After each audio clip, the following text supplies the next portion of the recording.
I want to welcome Mr. Vaughn Collicott. I did it. We have family in the crowd here today. Another World War II veteran. Episode number 3 on the Preserving Freedom podcast. Mr. Collicott, your granddaughter gave me a book that it is incredible. I stumbled on how to introduce you because your memory is incredible.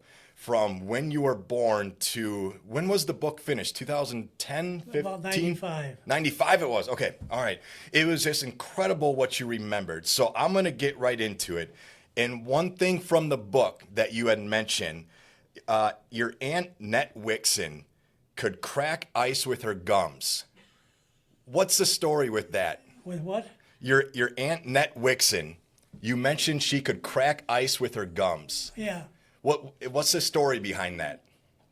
Well, she was a half sister to my mother, Okay. and she had 12 children, Oh, wow. all boys and one girl, named Grace. Poor girl. And that's they were part of the family. And they visited us in Janesville for quite often, Okay. from Lincoln, Nebraska. That's where I was born, in Lincoln. So you were born Lincoln, Nebraska. You spent your first year in a covered wagon on the road from Lincoln, Nebraska to Janesville. They went from Nebraska to Arkansas. Okay. And from Arkansas, they went to Wisconsin. It took that long to get there. I bet it did. In the Covered fact wagon. that And that you remembered that. There was the Collicotts, there was Grace, cousins, and Anderson, Okay. my sister's family, all traveled together.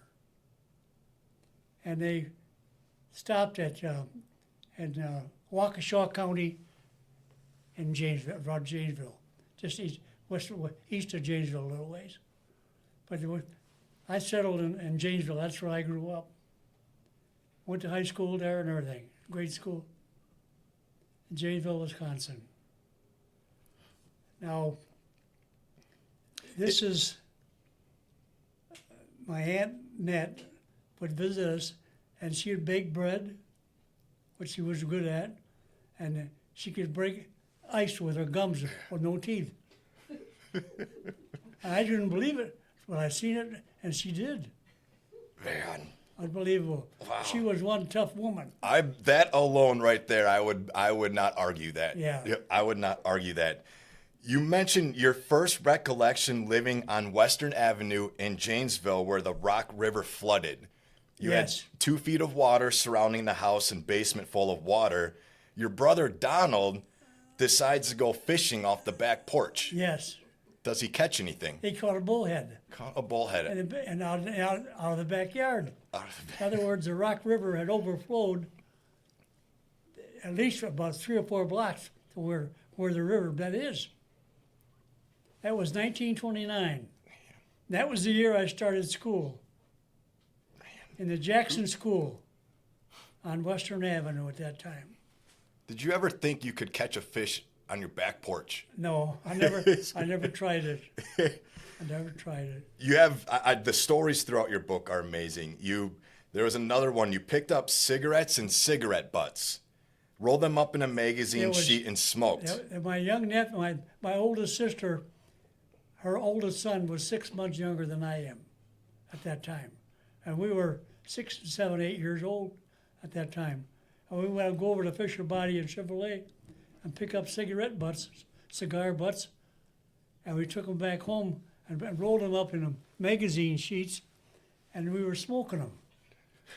And my brother, he thought the garage was on fire. He'd come out there, and of course we all ran different directions, but he picked up a piece of a 2x4 and he whacked me in the back end with that 2x4. Did you ever do that again? No, I never did it again, no. And it gets another funny story. You're chasing sparrows one day, climbing a pole near the birdhouse. You fell on a cement foundation, unconscious for 2 hours, and told your dad you ran into a tree with your sled. But there's a catch. It's not wintertime. It's not wintertime. It's summertime. He kept saying what he was the only one home when the two brothers, Eugene and Bobby Tift, they were friends of mine. They brought me home, and I could just barely walk. I was just getting because they had to get me out of there because they didn't call anybody because they would have been responsible for me. Mm-hmm. I knew that too. So I got there, and then my dad kept saying, "Well, what's wrong with you?" And I said, "I ran into a tree on a sled." That was in the summertime. Didn't make sense at all. But did it to you at that time? Because you're kind of, you're seeing sparrows up here probably. But so. I wound up with an awful bad headache. I bet. It was right here is where I hit the concrete. Yeah. Man. You brought a Beagle Terrier mixed puppy home with you while selling newspapers. Yes. At the corner of Main and Milwaukee Street. Named him Buddy, who loved to go swimming with you. Yep. He was a pretty popular known pup throughout the city, but he would jump off diving boards. Yeah, he would. I'd take him up on this 12-foot high board, and I'd go off of it, and he'd come right off the end of the board, right into the same as they went. No hesitation. I'd pick him up, take him back up there. He'd do it every time I do it. There was no end to it. Oh man, that had to be an amazing Beagle you had. Yes, it was. Yep. And quite the name too. That was the day that the Lions Club left the beach. We opened it that day. Oh really? When they took a picture of it, I thought, will it be on the sports page? It was right on the front page of the paper. And we have pictures of that. We'll be sure to share. Yeah, it's in the book. Yep. Absolutely. So moving forward a little bit. So you quit school in the 11th grade. You hitchhiked to Beloit Vocational School. Yes, I did. To take up machine shop. I did. And then went to Bentonville, Arkansas to get a job at a bomber plant. I was going to Oklahoma. Okay. That's where the plant was. Okay. So we got as far as Muskogee, Oklahoma. Okay. And they said there's no openings right now. So they talked us into going to school there. So I took another course. I finished in 2 weeks. And my nephew was with me, of course, Richard. Mm-hmm. Took him another week to finish. So I went down and got a job cleaning bowling alleys until I wait for him. Wow.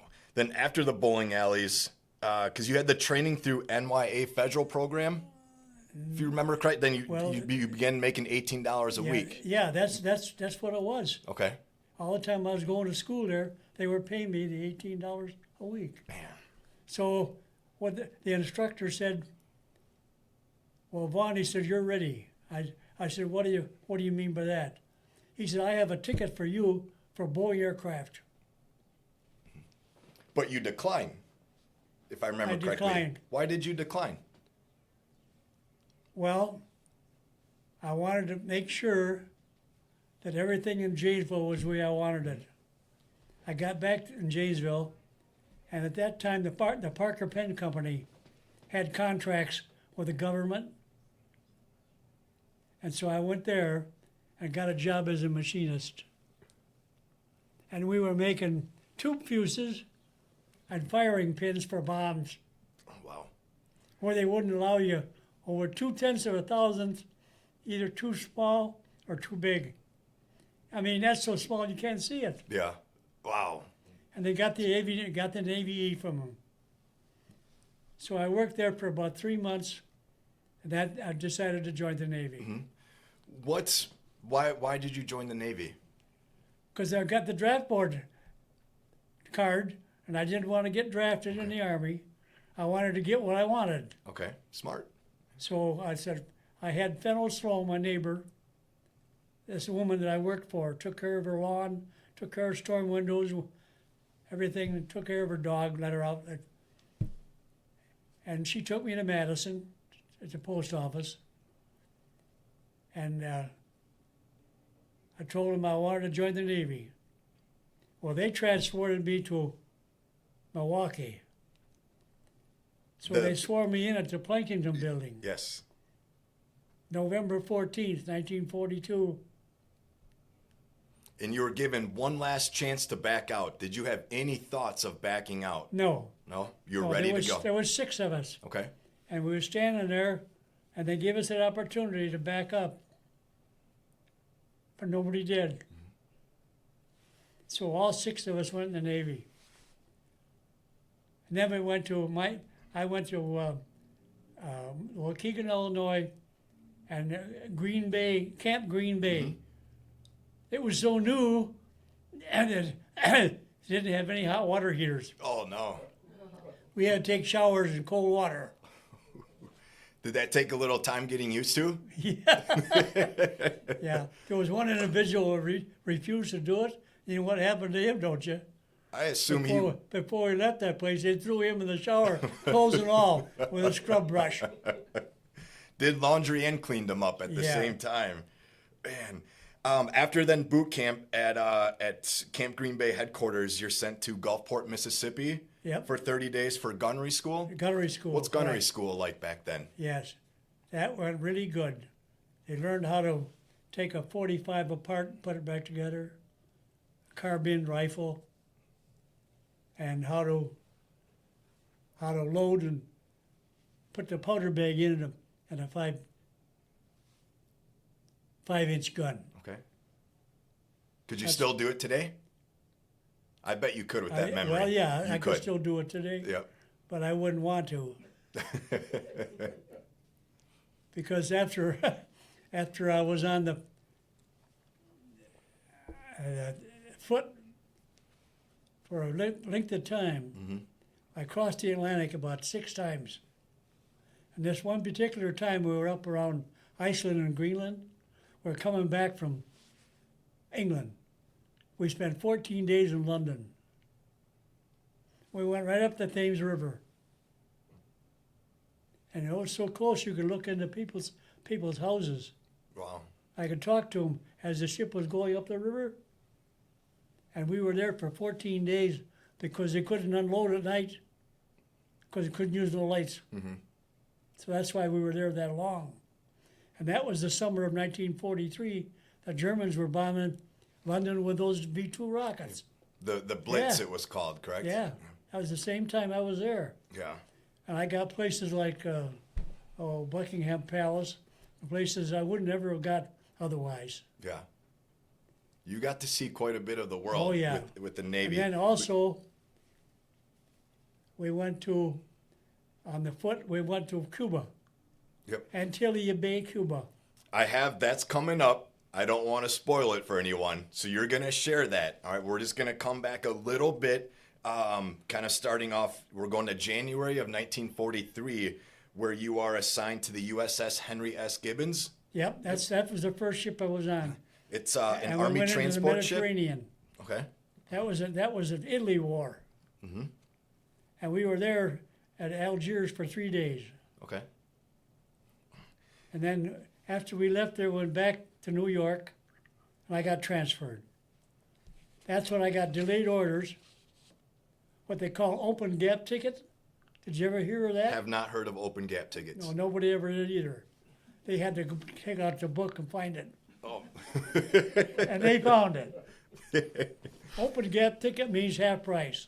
Oh, all right. So New York to Janesville, I was there for 1 day, and I went to New Orleans. That's when I went aboard the Foot. Okay. FOOTE. That's so in May of 1943, assigned to the USS Henry Foote, cargo freighter, headed back to New York where you were loaded with food supplies, etc., to be delivered to Liverpool, And I was on England. that Foot for 9 months. 9 months, man. A few back and forth, headed back to New York and were loaded with aircraft parts and crossed the Atlantic again to the Clyde River in Scotland. Yeah, that's right. Had some. I'm curious, but had some gunnery practice. They had and was the first 34,000 loader. tons of sugar cane How much? that one time, and they Yes. unloaded it into the barges, and the barges took it ashore because there was no dock there. Did you have to do any of that work? But I was going to say what happened up where it was cold.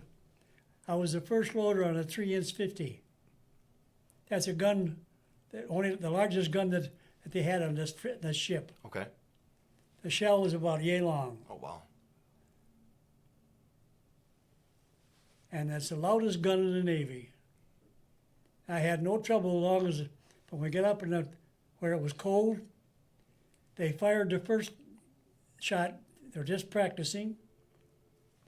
The electrical part didn't work.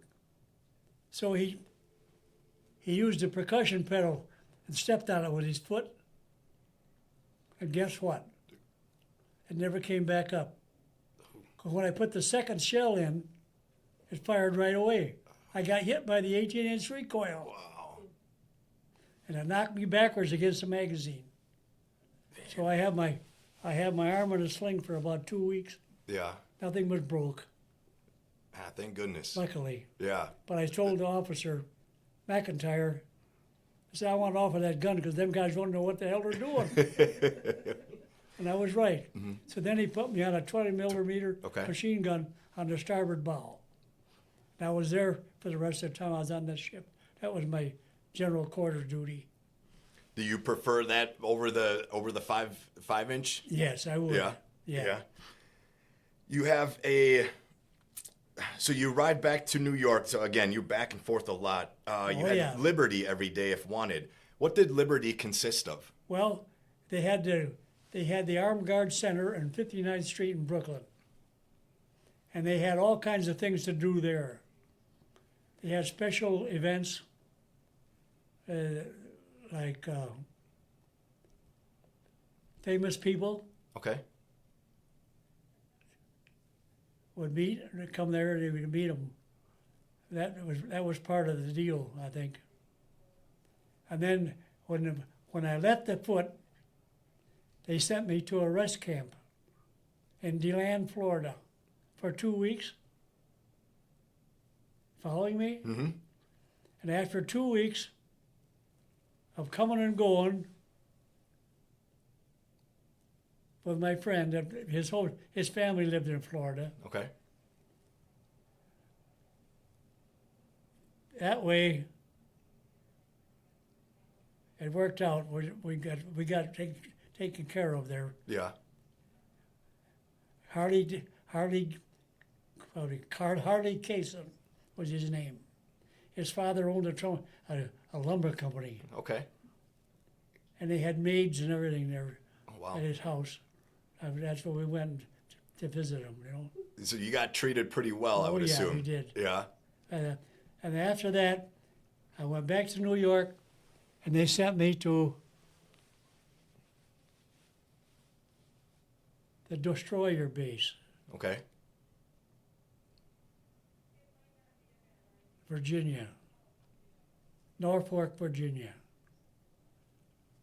And I got the first time I had the rifle in my hand. They got the 16 cal manual and everything, as if I just joined the Navy. It was pretty tough. Yeah. Well, they put me in a fire control school. Now, I don't know whether you know what that fire control means. I'm going to tell you. All right, I'm ready.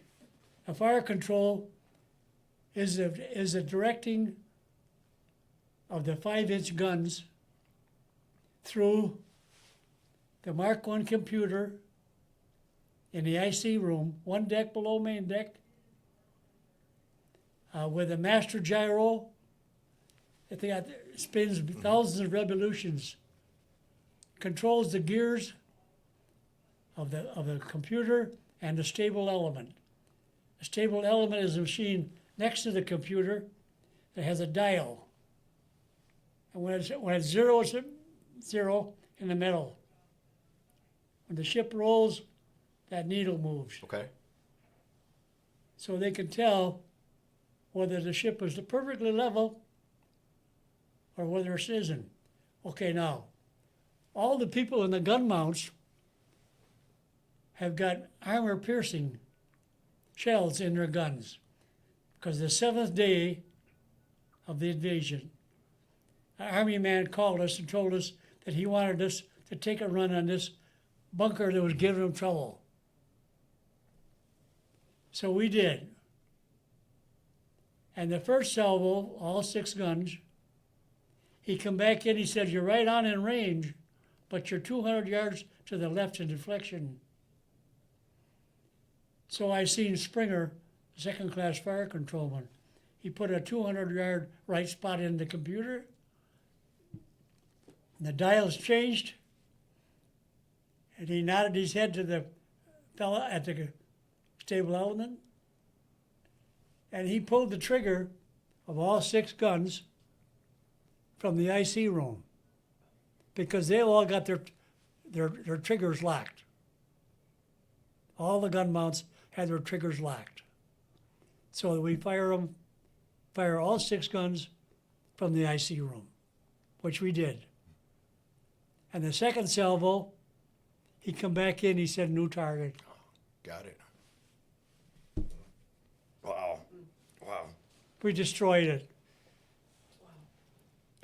So And we're then the rest of the day, we found out we had new orders to go out in the middle of the channel between England and France to help screen the Tuscaloosa, one of the heavy cruisers, what does it mean to screen? to help them Okay. for defense. So we did that, and we got there, and I was asleep. Now, we had been in general quarters since we left Plymouth, England at 5:30 a.m. And June 6th. Now, this is at 2 o'clock in the morning, June 8th. what is general quarters? If I can, before you get to that story, what does general quarters mean? General quarters means your battle station. Okay. So you're ready. Yeah. You're all ready. Okay. But you know what? We never had a break. Nobody got us any sleep. We were all at general quarters continually with no break. That was a mistake of the captain. Nobody could stay awake that long. No. I was asleep too. But I was awakened by, I had a dream that I was falling through space. That's kind of hard to imagine. But that's exactly what it felt like. And it woke me up. And one of the girls at grade school and high school, she was on the track team with me, and we never lost a race. Her name was Catherine Van Gilder. She was holding a ladder up in the air, and I lit on the top of the ladder. That woke me up. That woke me up. Then, now I'm awake, and there's only 2 other people in the IC room that are awake also. Robert Springer and a first-class electrician and me. The rest were all sound asleep on their back on a steel deck.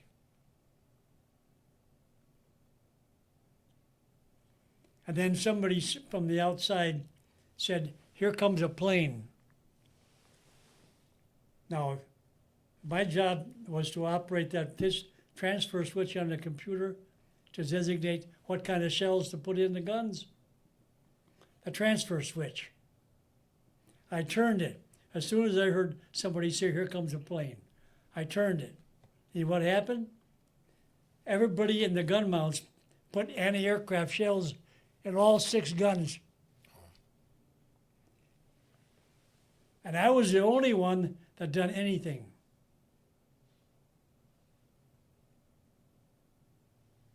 Completely. And that was it. Because after I heard somebody say, "Here comes the plane," I turned the transfer switch, and then somebody says, "This plane does not have an IFF." You know what that means? That means it's an enemy aircraft. Is it identifier, friendly, or Doesn't have foe? just no identification. Okay. It's an enemy aircraft. All right. Now, my first trip across to Plymouth, England, to Liverpool, I went to school with the Marines there, the British Marines, and they specified that it only takes 11 seconds for a plane traveling 600 to 700 miles an hour. From the time you see it, 11 seconds goes by, that's too late. Nothing to do about it. So after somebody said, doesn't have an IFF, then somebody said, I hear a whistle. You know what that is? You know what that was? That was the fins of the bomb making a whistle. It had already been launched. And then people on the ship could hear it. The people on the outside could hear it. I couldn't because I was one deck below main deck.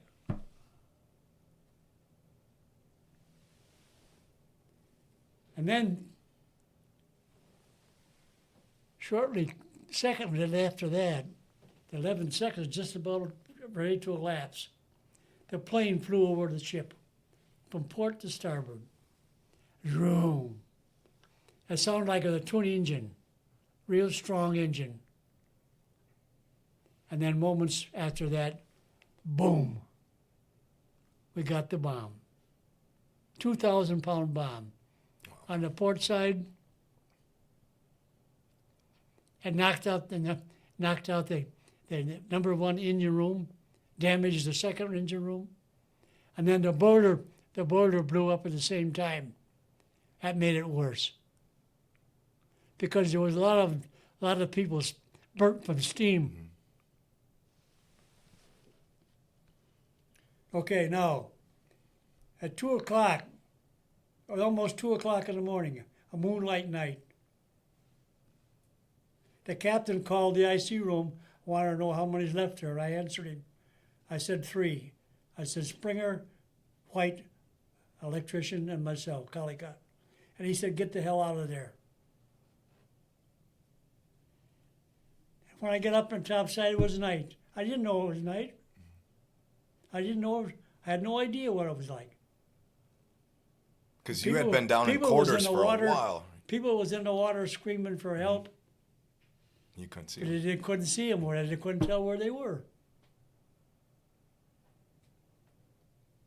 And there was 4 people that was burnt black.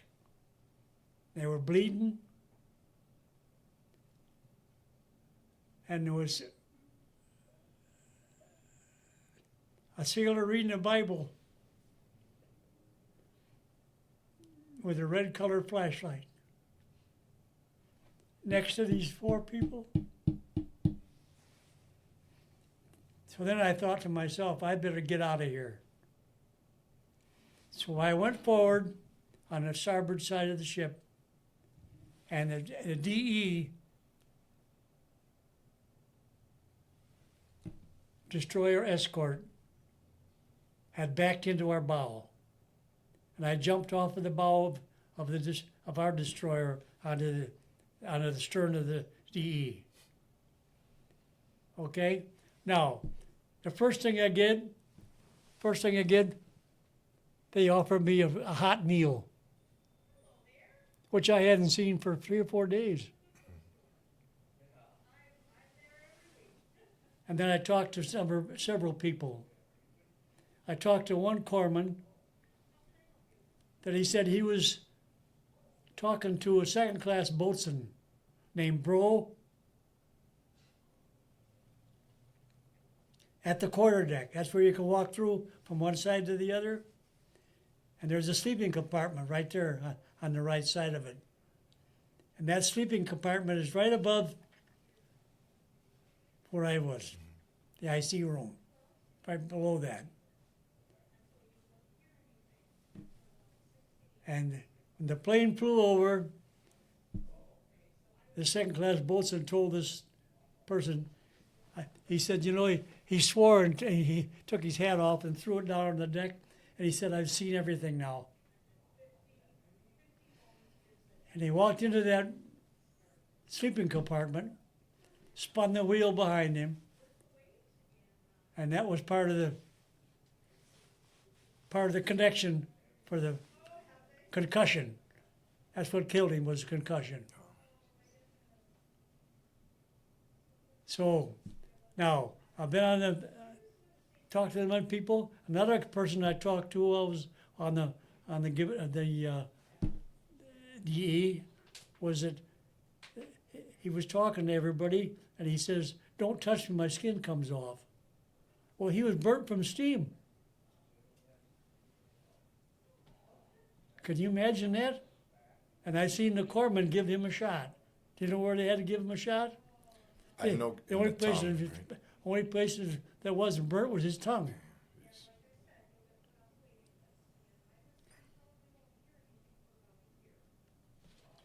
You had 357 total crew members on So the then Meredith. the captain happened to be on the same DE that I was on. Mm-hmm.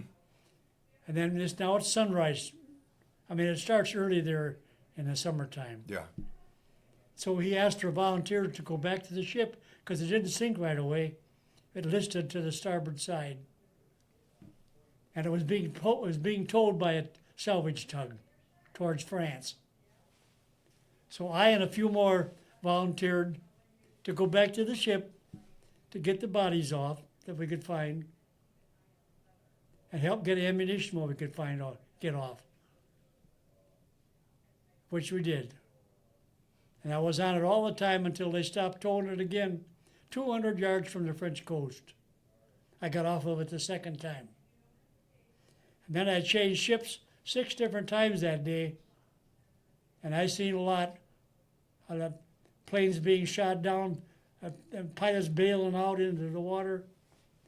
You can imagine what kind of a thing, and the constant boom, boom, boom, black. The sky was loaded with black bullets going off. And that was exactly where we went back to Normandy. That was the area where I changed ships. Finally got on one going back to England. And as soon as I seen the white cliffs of Dover, I knew it wouldn't be long. And they used Rosenheath, Scotland as a debarkation center. So that all the survivors from the invasion were gathered at Rosenheath. And we all came back 30 days later on the Queen Elizabeth to New York. That's how it happened.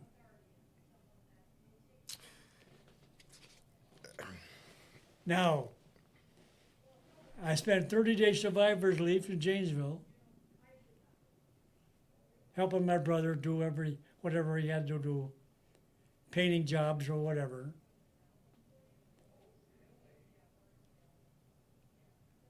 And finally, after 30 days, I went back to New York.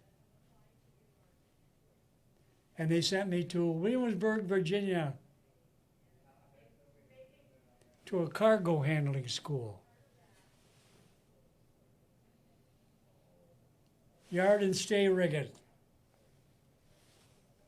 And they also had one with one person could operate twin winches.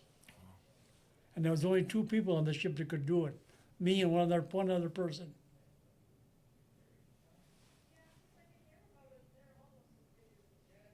That was really nice to be able to do that with us. One person could handle it. Mm-hmm. Otherwise, you had to have one on one side and one on the other side, singular.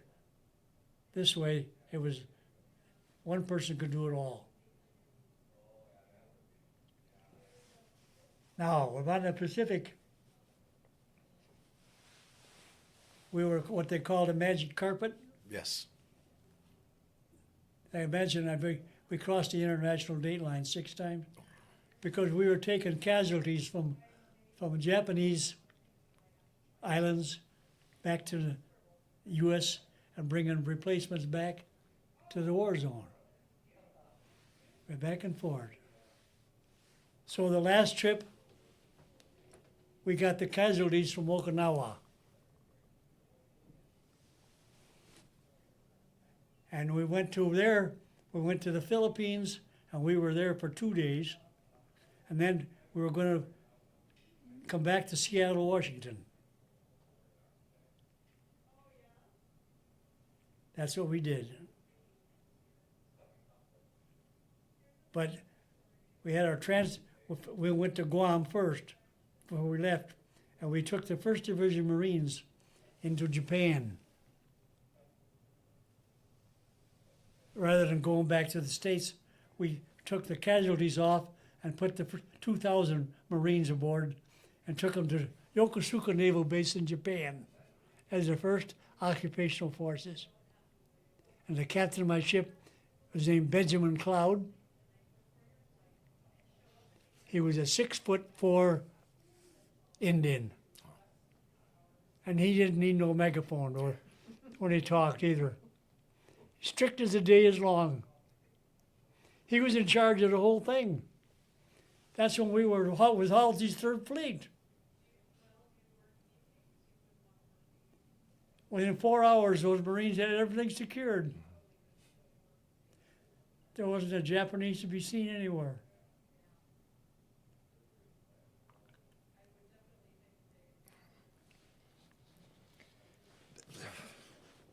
I have found I wasn't very speechless for a long period of my life, but I've realized meeting you gentlemen, you make it easy.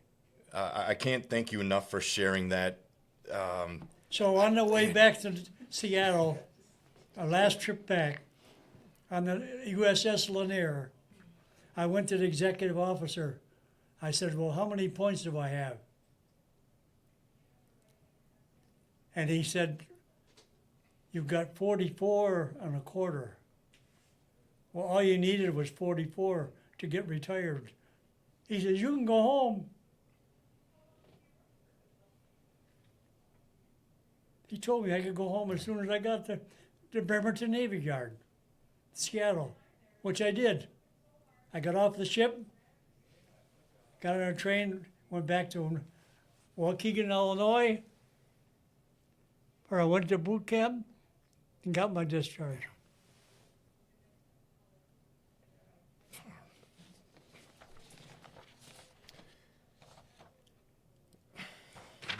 I'm sure there's other questions you want to ask me. Yes. Thank you for sharing that, Mr. Collicott. Unbelievable. Unbelievable. There is a story, I believe you're with Marlin. Yeah, at Guam. Yep, and he wasn't allowed to leave because they're afraid of riots. Well, they was afraid the war, that was the day the war ended, and they was afraid there was going to be a riot, so they wouldn't let him leave. So he came down there with a chap with his Jeep to pick me up at the dock, where my ship was at the dock. But going back, they wouldn't let him leave. So I started walking down the road. I'm 27 miles from nowhere. I didn't know where I was going even. I couldn't even tell which direction to go. And pretty soon here come a Jeep with an officer in it, Army officer. He picked me up. He took me back to the dock. And the ship was supposed to leave at 1 o'clock. Well, we got there right at 1 o'clock. The lines were off of the ship. The ship was moving away from the dock. And the only thing between me and the ship was a Jacob's ladder. And there's a picture in the book that we took with that Jacob's ladder hanging over the side. I jumped from here to you to get that Jacob's ladder, and I got aboard. They didn't miss me, because it would have been a general court-martial if I'd have missed the ship. That's how close it was.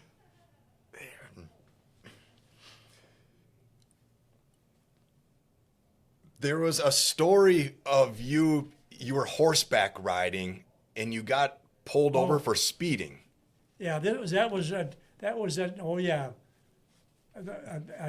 We was in Cuba for 7 days for getting the sugar cane, 34,000 tons. And they had, it was owned and operated by United Fruit Company. So I and another sailor went to see the big shot at the United Fruit Company, the boss. I said, do you have anything that we could use while we're here for 7 days? He says, yeah. he says, there's a swimming pool here with floodlights. And he said, we rent horses. You can rent horses and take them, ride them, and bring them back. So we did that. We went swimming at midnight with floodlights. And the town closest to that was Marina, about 10 miles. We rode the horses 10 miles, and then on a Saturday night, we were going to come back with the horses come back to where we got them from.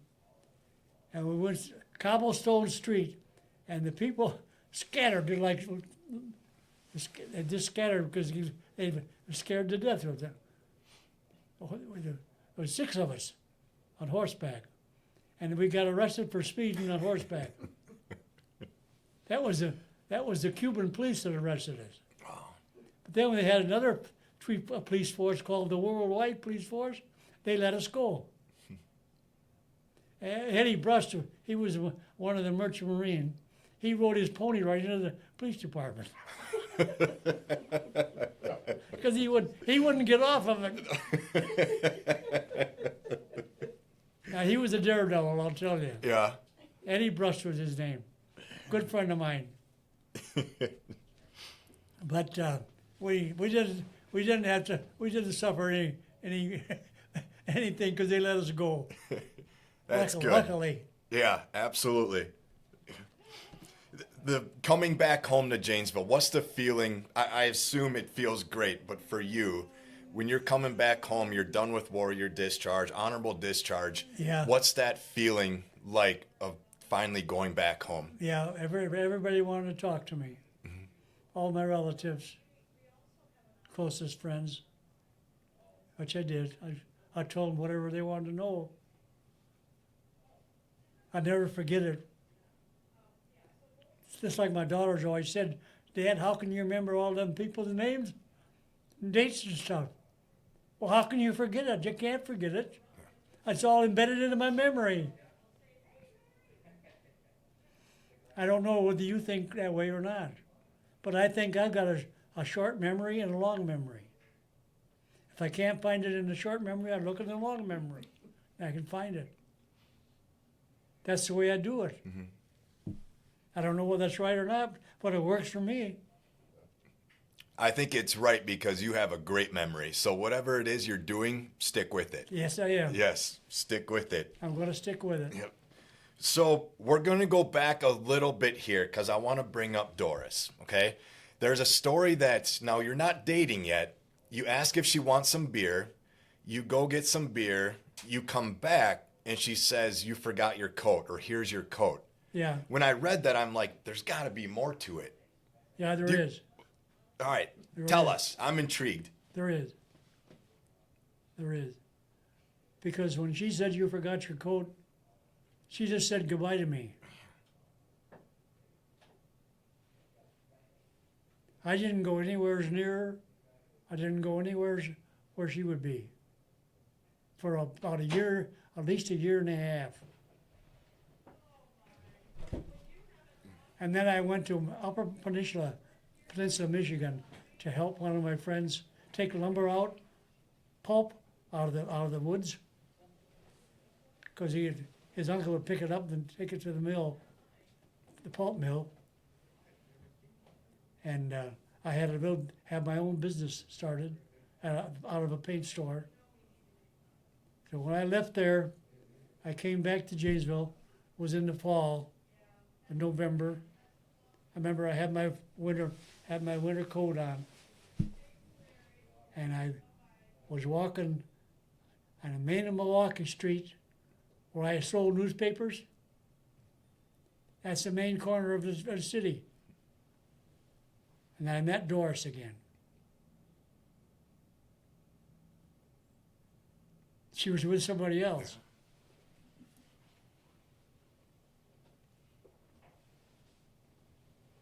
But who left with her? When I left, she was with me. Mm-hmm. I didn't say anything about it. I didn't say anything bad. I didn't badmouth her or nothing.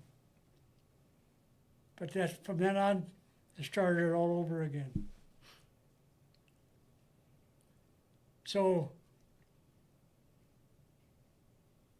We got married in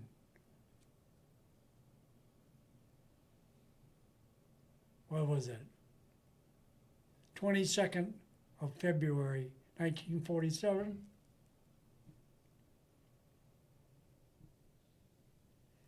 That was the beginning of a new life. I bet. You're married for 70 and a half years. Yep. Right, to Doris. And she, unfortunately, may she continue to rest in peace, pass from sepsis. If people haven't met Doris before, what can you tell us about her? She was very good and doing what she wanted to do. All the time I was working for General Motors for 30 years.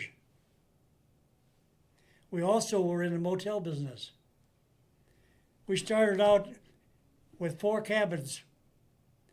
We leased the business from John and Anastasia Rebholz in Edgerton.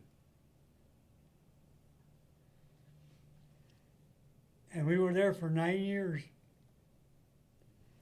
She did all the work herself, all the washing, and when I come home from the plant, I helped her with her mangle the sheets and the pillowcases so she could use them on the bed the next day or whatever, you know.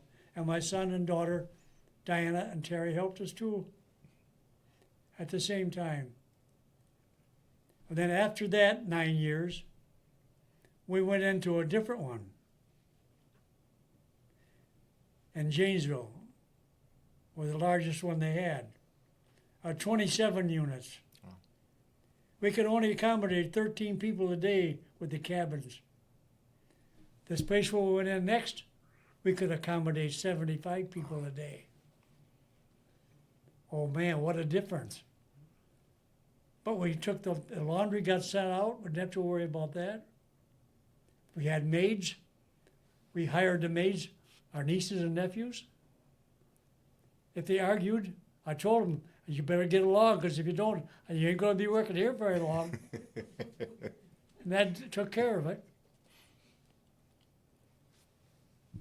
And that, we were there for 8.5 years. All the time I was still working at General Motors.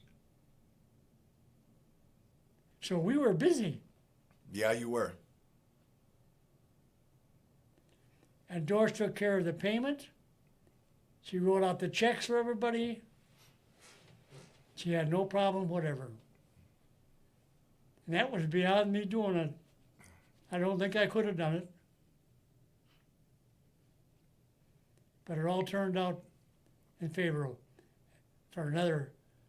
And then I didn't want to be tied down with a motel when I retired. And so I was living at my daughter's house, thinking I'm going to retire soon. And I went out of the house at 5:30 in the morning, and I fell and broke my hip. So I threw pebbles at the house trying to get their attendants, and they didn't hear me. So I crawled and drug my right leg about from here to that front door out there, up the driveway, and got a hold of the fence and pulled myself up and hobbled into the house on one leg. I told him, I said, you're going to take me to the hospital. And what for? I said, I broke my hip. And my daughter said, how do you know you broke? I said, I heard it pop. I said, it was definitely a break.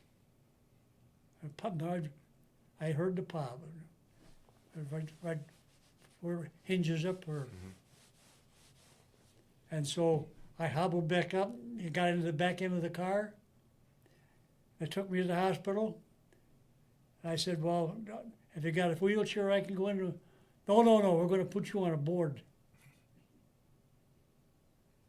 So they put me on a flat piece of board, because they was afraid that I might have injured something else in there by crawling like I did, you know.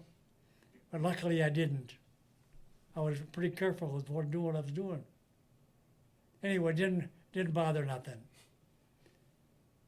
So I retired. I retired with a cane. June 1st, 1983.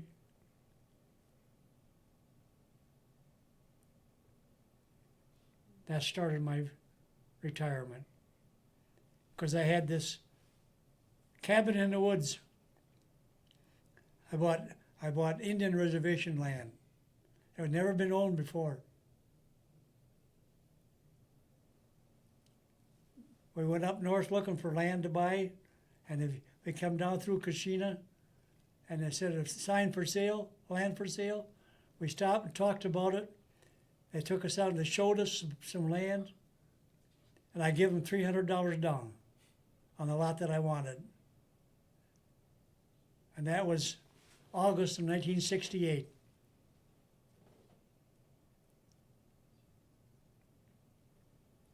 Is this Legend Lake? That's when it all started. Is this at Legend Lake? Is Legend Lake. Legend, okay. Yep. And there was a few prior that you didn't like. I think it had to do with the sunset. You didn't want to, as far as, because weren't there a couple properties before, but you didn't like them, and third one? I told them they showed me land. The first one was a sunset. You could see the sunset. That was from the east end of the lake. I said, no, I don't want that. Then they took around and showed me where the lodge is. I could have bought there where the lodge is there, where I would have had a sunrise view. I told them, no, I don't want that either. I said, I want a property or a lot that faces south, so that things that you put in the front of the house, the sun will shine on it. They showed me a lot. That's what I bought. Tall Moon, lot 23.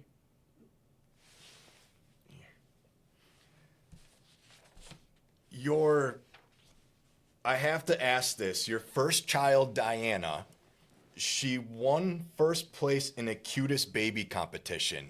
Yeah. She get her looks from you or mom? Where does she get her good looks from? I wouldn't know. It's a combination maybe of me or Doris. Hey, that's a good answer. Good answer.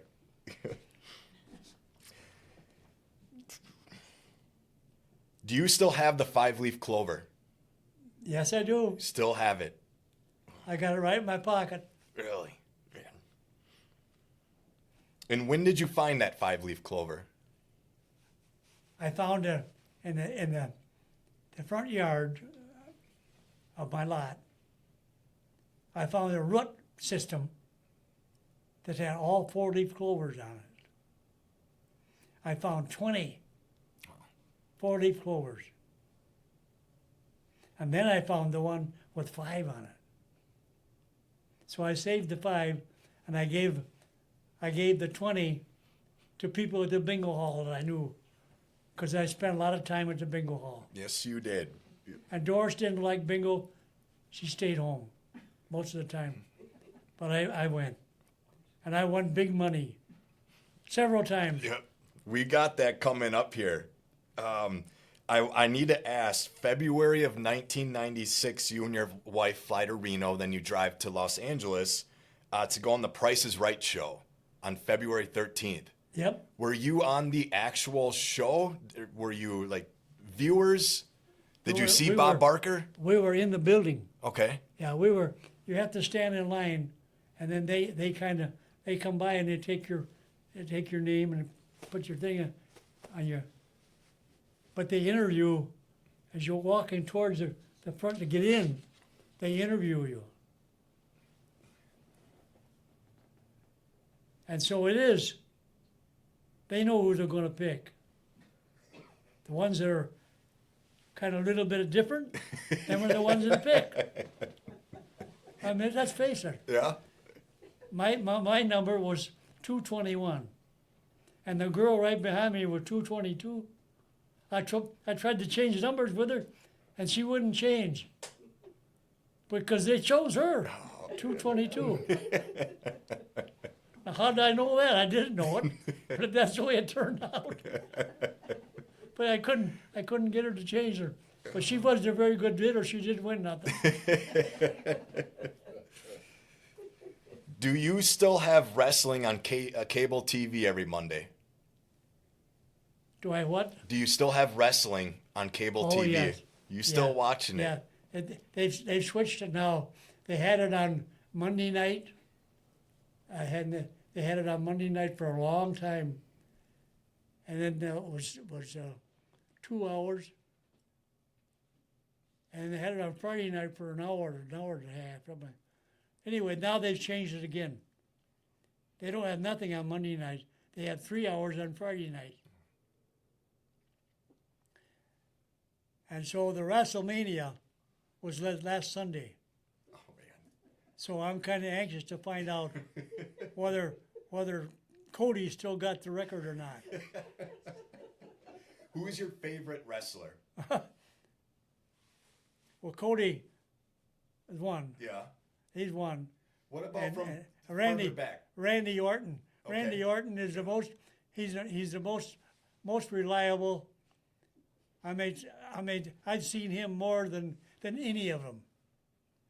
I remember he used to be wrestling against Triple H. Oh wow. Yeah, but he's still there yet,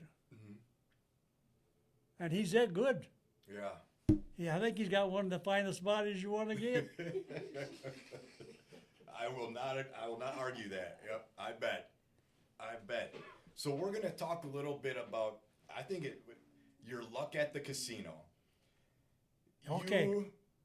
But actually before that, I want to ask, you had an opportunity to get a tattoo, Brighton, that you, for the price you paid in 1944 while at Roosevelt Naval Base in San Pedro, California.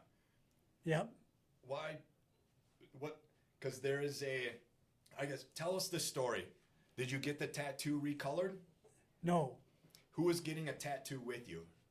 my grandson, Stephen. That's Gidget's oldest son.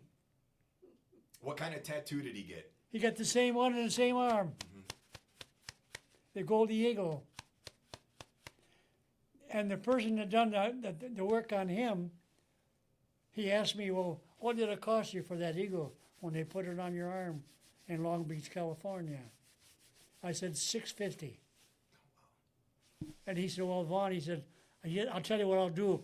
I'll color it for you for the same amount of money, $6. I'll color it for you. I should get it done yet. I can still do that. Yeah. Yeah, I still got it. Now your casino experiences. August 13th, 1993, Customer Appreciation Day at Crystal Palace, Menominee. You had a horseshoe with you. You had your 5-leaf clover with you. Do you remember what you won August 13, 1993 at the Customer Appreciation Day at Crystal Palace? Yeah. What was it that you won? Well, Customer Appreciation Day was, they had, for quite some time, at least a month and a half, maybe longer, that any time that you would buy a dollar ticket for anything, you would get a slip. You could put your name and address on there and put it in the box for the Customer Appreciation Day. They had 3 boxes.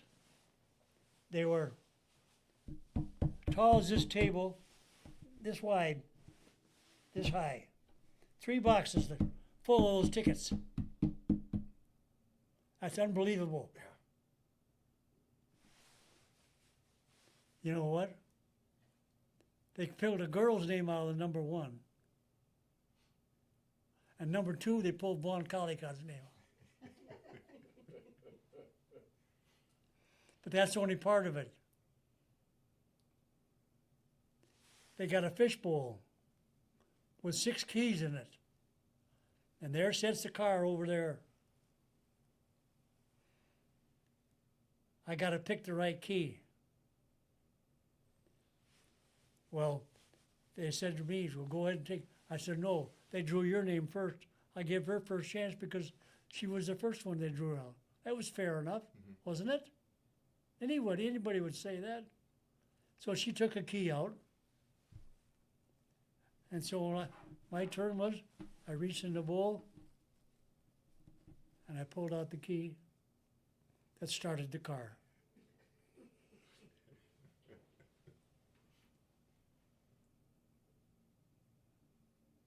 What kind of car did you win? A Ford Festiva, probably $8,000 or more prize. And I drove it home. And I told Doris, I said, we gotta go back over to get the other car. I said, I couldn't drive both of them home. And she said, what are you doing with that car? I said, well, they don't give it to try it out. I said, I want it.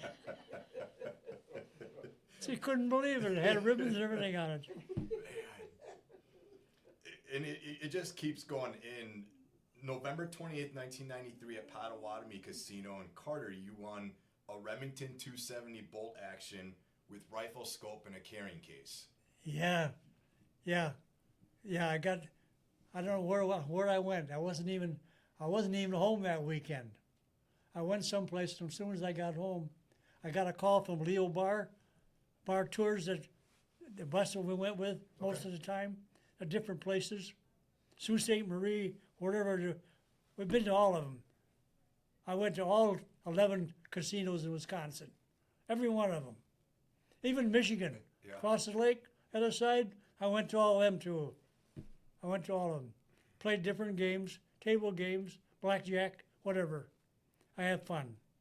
Yes, I'm did. still doing that today yet. Good for you.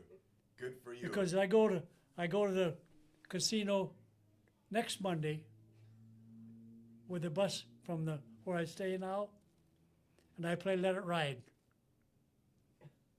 And my sister-in-law comes with me, Judy. Last time we went, she played Let It Ride, and she likes it, so she's going to continue to play it. I can tell you about it. It's a lot of fun. Yeah. And you can win big money. I hope you win big money on Monday. Okay. But the big money has been there 3 times for me. The first time was $5,700. And I took a trip to California. I drove to California to visit Judy and George in Gardnerville, Nevada. And we hit all the casinos there too. And we came back the northern route. We stopped at where the faces are on the mountain. And when we come through Iowa, we stopped and talked to Betty and then John, the people that we met in Florida on a vacation there. And then the second time was the red, white, and blue. They had sheets that were red at the top, blue, white in the middle, and blue at the bottom. $5 a sheet. I played 2 sheets. Well, you had to win this marquee that said you had to holler bingo on the 54th number. You couldn't get it on any other number. It would have been the 52nd or 54th. It had to be the 54th number. You know what? I got it. I got it. I hollered bingo on the 54th number. G55 was the number. $7,280. And the person that brought me the money, the manager, I gave him an $80 tip. And that isn't all now. I got one more big one. Yes. So I'm still going to bingo. I win 100 here and 100 there, whatever. But then I won the big diamond by myself. That's the fill-in diamond. You black off the ones in the corner because you don't need those, you know. So I use a different colored ink to black them off. Number 26 was the last number I called. 6,800 and something.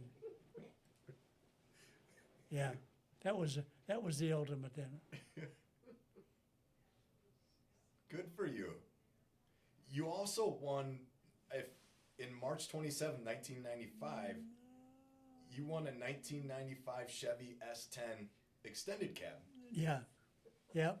on a bingo game Yeah, again. yeah, the bingo, I won a Chevy S10 truck. Do you remember the last number, the winning number that you had? Yes, on I that one? do. What was it? You want me to know? Want me to tell you? Yes, I do. B3, Oh, man. B3. Wow. That was it.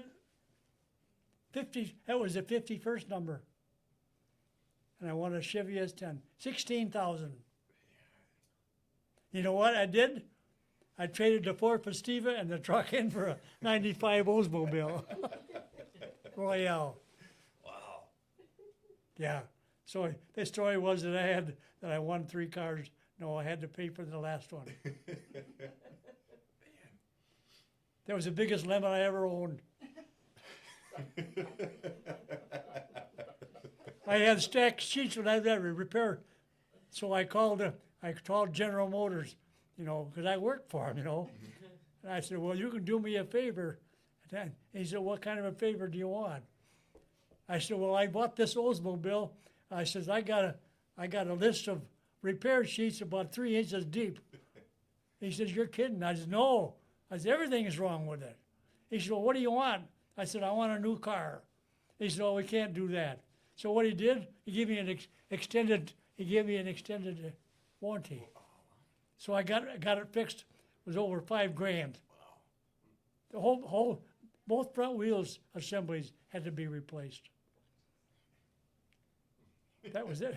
And I kept it, and I sold it to one of my friends. But it had new tires on it, but it wasn't anything. It wasn't what I wanted. Yeah. Well, I wish you the best of luck on Monday when you go to the casino. We might have to take off and go with them, I think. So I look forward to hearing your story of your success Monday at the casino. Now, want to move forward a little bit and your experience last year with American Airlines and our absolutely amazing crew here at Old Glory Honor Flight in Northeast Wisconsin. Share your experience with us about your Normandy experience, the 80th anniversary of D-Day. Did you enjoy yourself over there? Oh, man. I really did. It was so positive.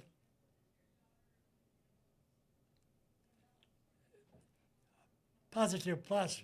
Yeah. Because the same area where I walked out on the beach, first one out and the last one to leave, is exactly that area was where the headquarters of the Utah Beach was. And I went aboard that ship, and it had P-boats, 26 deep on both sides of it. The people had came to get on that ship to find out where to go, what to do. And they told me where I had to go to get on a ship going back to England. But that's where it was. Right in the same area where that land to the left, where the beach, where we went out on the beach, the peninsula that sticks out, Okay. that's where the bunker was that we destroyed. Yeah. Armor piercing. We really raised hell with them that day. So,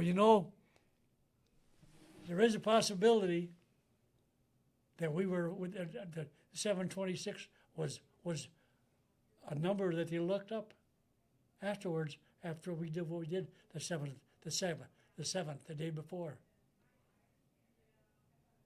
Because they seen that number.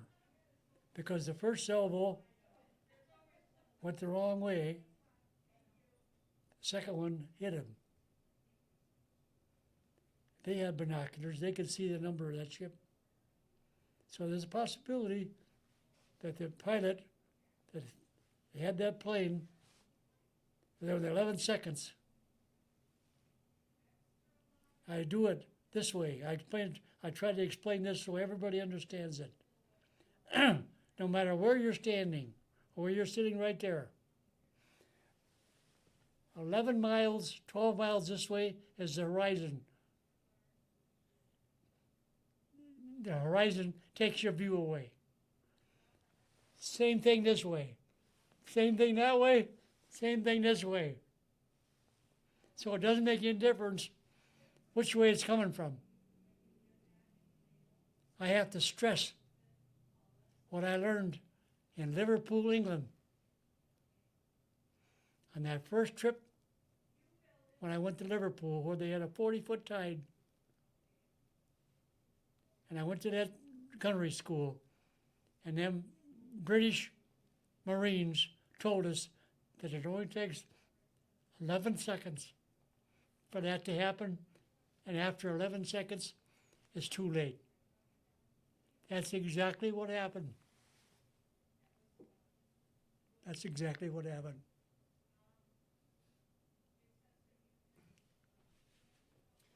Your experience in Normandy, did you have a favorite part about it? It was unbelievable. There are no words to explain it, that trip last year with you and your granddaughter.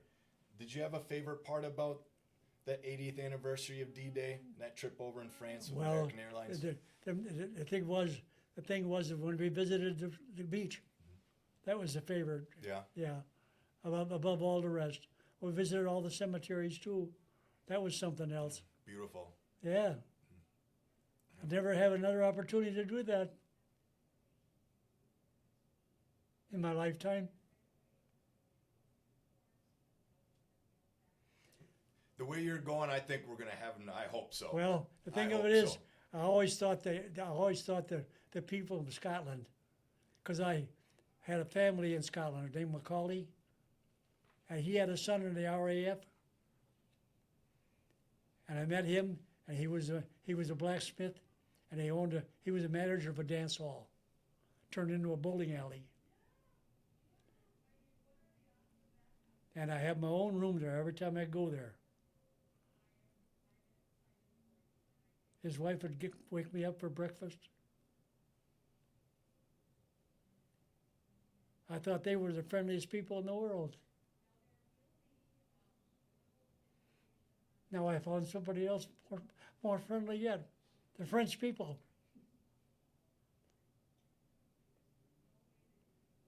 The French people are really is something else. They've got to be the friendliest people in the world.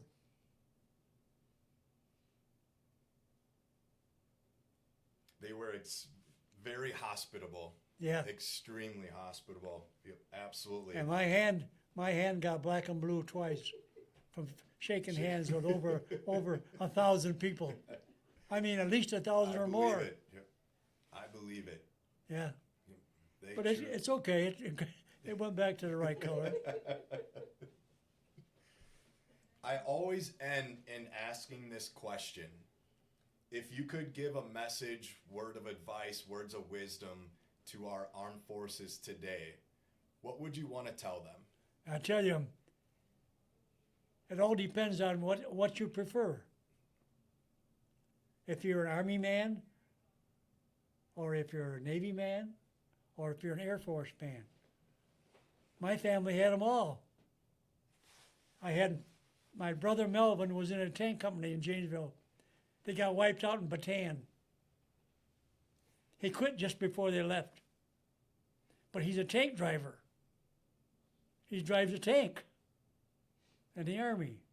That's what he did. So when come time, he had 9 children, so he didn't get drafted right away.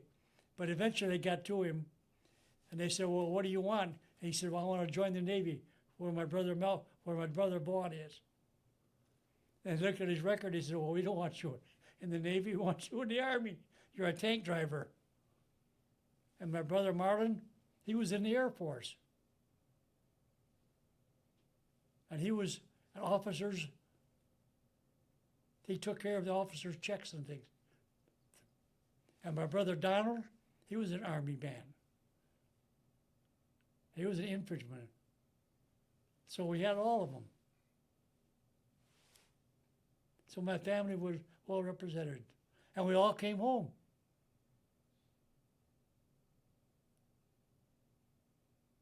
That's the main thing. We all came home. But I would prefer, if anybody, if they had their choice, I would say, for a better life, a good, clean life, join the U.S. Navy.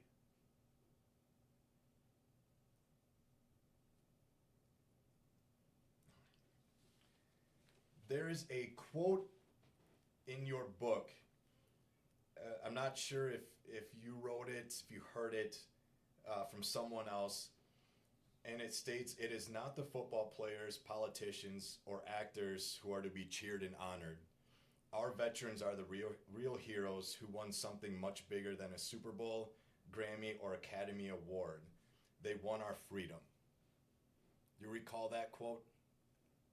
No, I don't. That's all right. It's in your book. I'm not going to judge you on that. 'Cause What sentence is that again now? it's not the football players, politicians, or actors who are to be cheered and honored. Our veterans are the real heroes who won something much bigger than a Super Bowl, Grammy, or Academy Oh, Award. yes, yeah, They yeah. won our freedom. Yes. Yeah. I would say that if you're getting an honorable discharge from service, that would be the most honorable thing you could get. Because a lot of them didn't get an honorable discharge for some reason.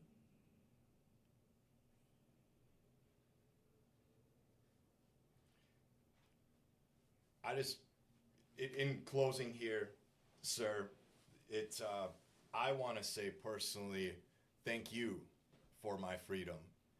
Thank you for the experience last year with all you veterans, the Rosie Riveters, and Holocaust survivor. I continue to say this, but I will keep saying it. You taught me why you are called the greatest generation. I learned that last year from all of you. Yes. You all are truly remarkable, absolutely remarkable, and we will never forget that. Yeah. That is why I wanted you on this podcast to hear your story, because the world needs to hear it. We need to hear your stories Okay. and the sacrifices and selfless service Well, that you displayed. I told it as near as accurate as I could. You nailed it. As I can remember. You nailed it. Because all I have to do is mention certain things, and my mind goes back to that area. Mm-hmm. What ship it was on, and I was on 4 different ships. Lanier, I was on that from December 22nd, 1944 to November 1st, 1945. So almost a full year. And I can relate back to that ship. I just thank you, sir, for sharing your story. Thank you from the bottom of my heart for your service, for our freedom. Okay. I cannot thank you enough, and I truly, truly appreciate you sharing your story here on the Preserving Freedom podcast. It was an absolute honor, sir. Yeah. All right, thank you. Now that extra book that I gave you from Lanier, that was compiled by the money that they had in the ship's fund, like selling cigarettes and candy and stuff for the whole year, and they made that book and they give everybody one of the. I don't know if anybody's got one of those, I don't think so. but it's got the picture. It's got a picture of the captain in there too. Wow. I mean Benjamin Cloud. He's an Indian. The 6'4" guy? Yeah. Yeah. 300 and some pounds. He's a big man. What I mean. He seen one of the sailors walking around number 2 hatch one day. This is the kind of a person he was. He had his hat on the back of his head. And you're supposed to have it squared like it's supposed to be, you know. And his shirt tail was out. Lo and behold, you know what happened to him? I'm curious. He had 2 10-pound sandbags tied to his shirt tail, and he walked around number 2 hatch for about 2 hours. And you never seen that guy running around with his shirt tail out after that.